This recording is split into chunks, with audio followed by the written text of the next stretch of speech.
Everyone, अभी हमारे पास जो क्वेश्चन है ये एनपीएचएम 2026 का क्वेश्चन नंबर 32 है। हम देखते हैं कि हमारा क्वेश्चन क्या है। सबसे पहले हम ये लिख लेते हैं कि हमको गिवन क्या क्या है। ओके, तो हमको गिवन है that f is a mapping from closed interval 0 1 to r is a continuous function. Okay, along with that it is also given that f of 0 is equals to f of 1. ठीक है, and हमको एक set A given है which contains all those n belongs to Z plus such that there exist some numbers an and bn. These two numbers belong to closed interval 0 to 1 satisfying bn minus an equals to 1 by n and f of bn equals to f of an. This is what is given to us and हमको पूछा गया है describe the set A. तो हमारा set ए क्या हो सकता है वो हमको पता करना है।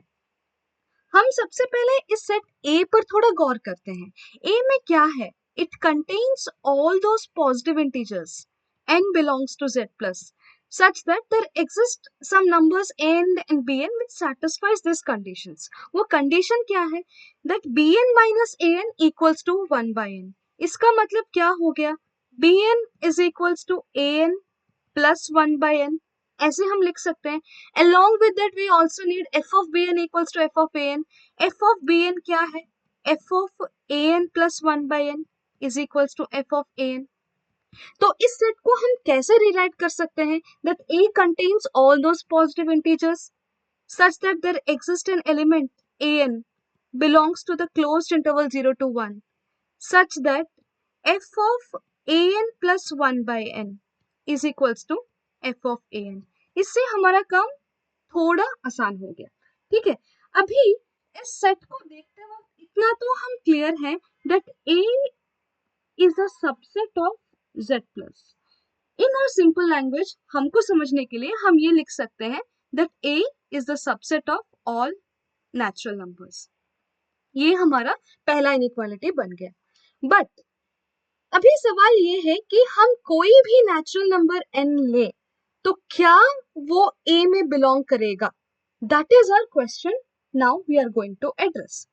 अभी हम मान लेते हैं कि हम कोई भी natural number n belongs to n, हम कोई भी एक नेचुरल नंबर n ले रहे हैं। हमारा f कहां से कहां तक का फंक्शन है? f is a mapping from closed 0 1 to the set of all real numbers. ऊपर से ये एक कंटिन्यूअस फंक्शन भी है and this changes the entire story. अभी हमारे पास जो n है, हम उस n के हेल्प से इस जो क्लोज्ड इंटरवल 0 to 1 है उसको n भाग में डिवाइड कर सकते हैं, n पार्टीशंस में डिवाइड कर सकते हैं। तो हमारा ईच पार्टीशन का लेंथ क्या होगा? वो 1 by n होगा। ये 1 by n, 2 by n, 3 by n, 4 by n up to ये जो एलिमेंट यहाँ पर क्या होगा? It is n minus 1 divided by n और ये हो गया 1। तो हम इस क्लोज्ड इंटरवल 0 to 1 को इतने पार्टीशंस में हम डिवाइड कर सकते हैं। अभी हमारा गिवन कंडीशन एक और है that f of 0 is equals to f of 1। अभी हम कैसे करके इसको हमको यूज करना है, राइट? तो अब हम क्या करेंगे दैट हम एक सीक्वेंस ऑफ वैल्यूज डिफाइन करेंगे। हम d0 डिफाइन कर रहे हैं as f of 1 by n minus of f of 0। मैं d1 डिफाइन कर रही हूँ as f of 2 by n minus f of 1 by n। मतलब the difference of the functional values of those consecutive end points of the sub intervals, वो है हमारा D के का जो वैल्यू है। अभी d2 का जो वैल्यू है वो हो गया f of 3 by n minus f of 2 by n। वैसे ही d3 हो गया हमारा f of 4 by n minus f of 3 by n। तो यहां से हम हमारा dk को कैसे लिख सकते हैं?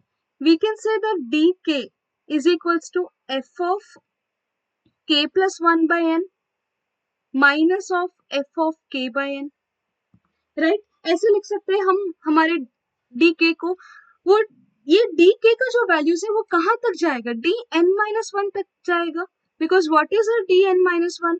ये this is nothing but f of one minus f of n minus one by n, right. अभी ये सारे वैल्यूज को ऐड करेंगे तो क्या होगा?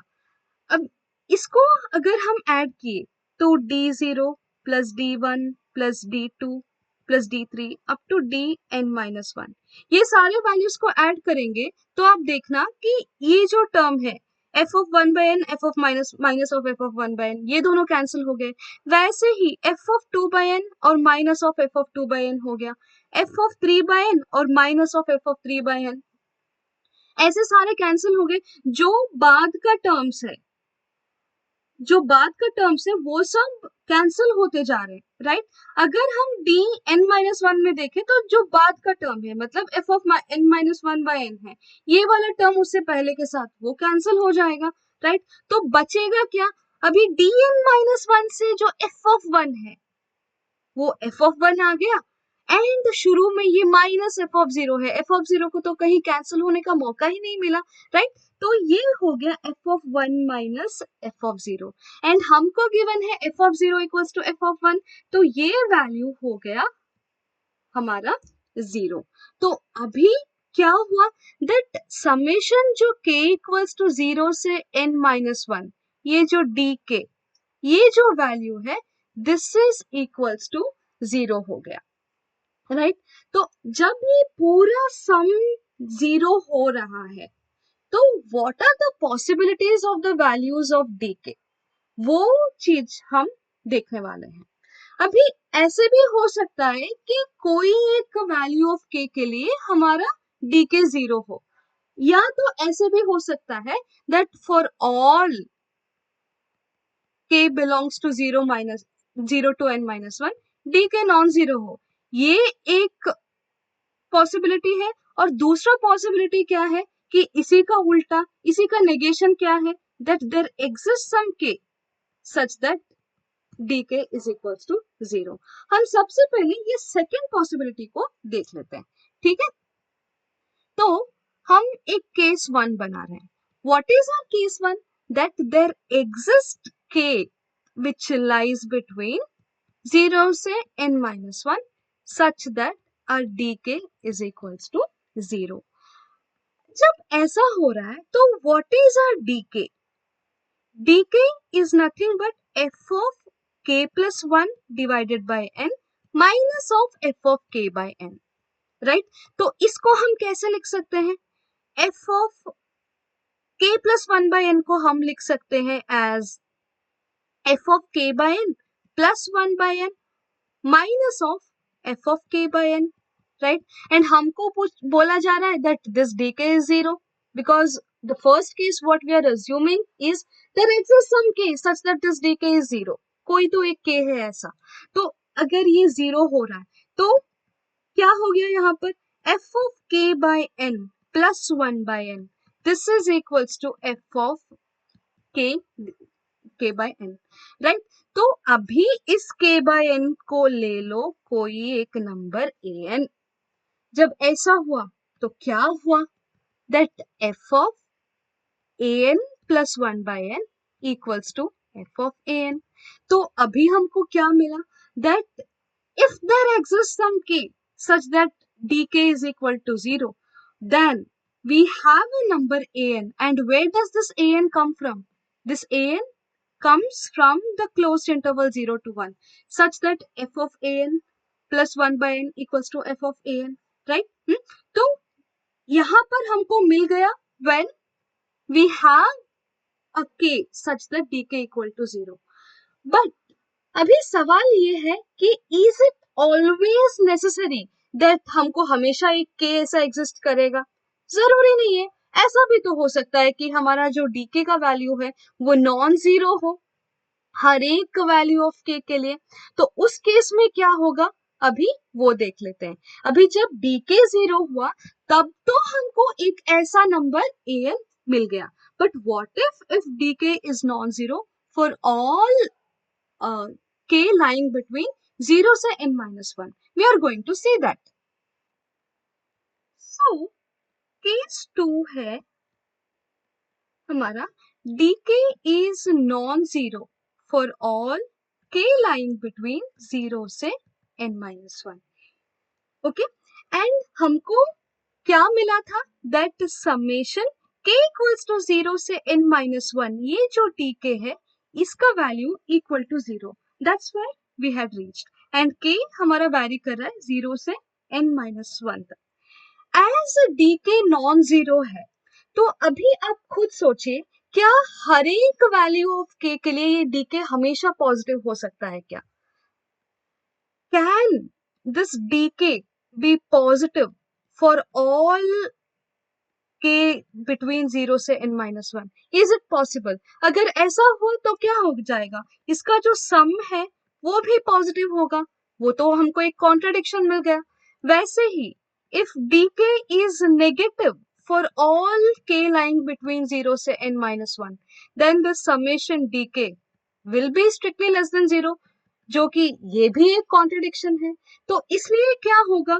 दैट हमको एक ऐसा k1 और k2 मिलेगा सच दैट दिस dk1 का जो वैल्यू है वो पॉजिटिव होगा एंड dk2 का वैल्यू जो है वो नेगेटिव होगा, क्योंकि फॉर ऑल के पॉजिटिव हुआ तो सम भी पॉजिटिव हो जाएगा. वैसे ही हर एक के लिए dk हमारा नेगेटिव हुआ तो वो सम भी हमारा नेगेटिव हो जाएगा. तो इसलिए हमको ऐसे दो k1 k2 तो मिलेंगे ही मिलेंगे, जहां से हमको dk1 जो है वो पॉजिटिव हो जाएगा और dk2 जो है वो नेगेटिव हो जाएगा. अब हमारा dk1 क्या है? हमारा dk1 है f of k1 plus 1 divided by n minus of f of k1 by n, right? वैसे ही हमारा dk2 क्या है? f of k2 plus 1 divided by n minus f of k2 by n, right? तो अब हम एक function g define कर सकते हैं 0 1 से r, और वो g कैसा दिखेगा? This function g of x is equals to f of x plus 1 by n minus of f of x, right? And ये dk1 का वैल्यू ये पॉजिटिव है और ये हमारा नेगेटिव है, राइट? तो अब देखिए हमारा g of k1 by n का वैल्यू क्या होगा?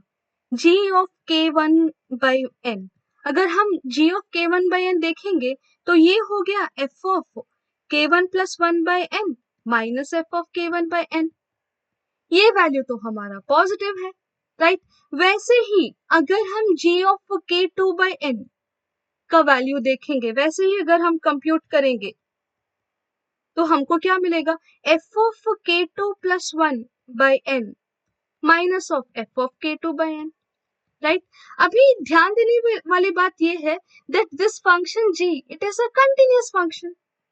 और ये कंटिन्यूस क्यों होगा? Because it is a difference of two continuous functions. F is continuous, वो ऑलरेडी गिवन है हमको क्वेश्चन में, राइट? तो हमारा जी तो एक कंटिन्यूस फंक्शन हो गया, और उसके साथ साथ हमको क्या मिला? जी ऑफ k1 by n ये पॉजिटिव है और जी ऑफ k2 by n ये हमारा नेगेटिव है.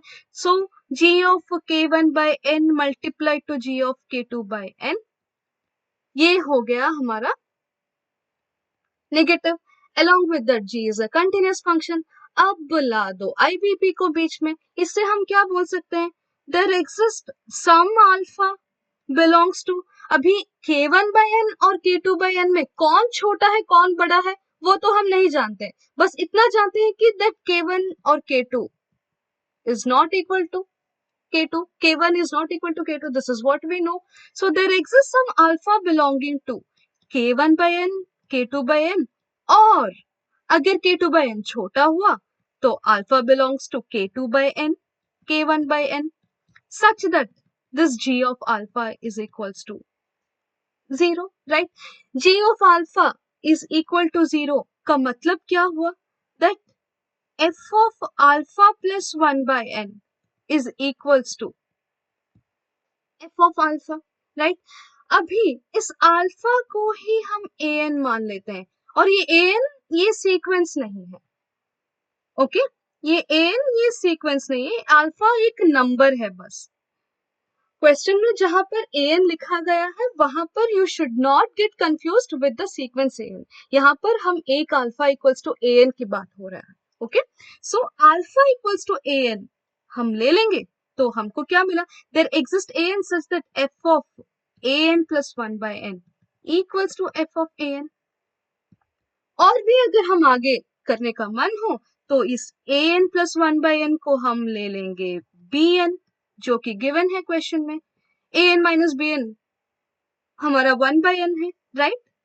So from here an minus bn equals to 1 by n and f of bn equals to f of an, right?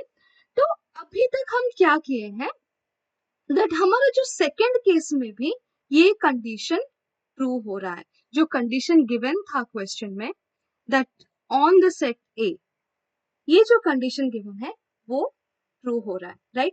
And वो हम कैसे किए, for we took any natural number n, for that this condition is being satisfied for both the cases, right? So यहाँ से क्या conclusion मिला, हमको यहाँ से conclusion मिला that n is the subset of A, and हमारा equation 1 था, अभी अभी उस स्लाइड में गए थे, वहां पर A is the subset of n था, वो हमारा फर्स्ट इक्वेशन था, right? A is the subset of n, n is the subset of A। इसका मतलब क्या हो गया, that A is equal to n, मतलब A equals to Z plus जो नोटेशन गिवन है क्वेश्चन में, the set of all positive integers, the set of all positive integers। तो हमारा सेट A क्या हो गया, that is nothing but the set of all positive integers, or A is the set plus whatever is given, the all those positive integers in, right? So how did we prove it?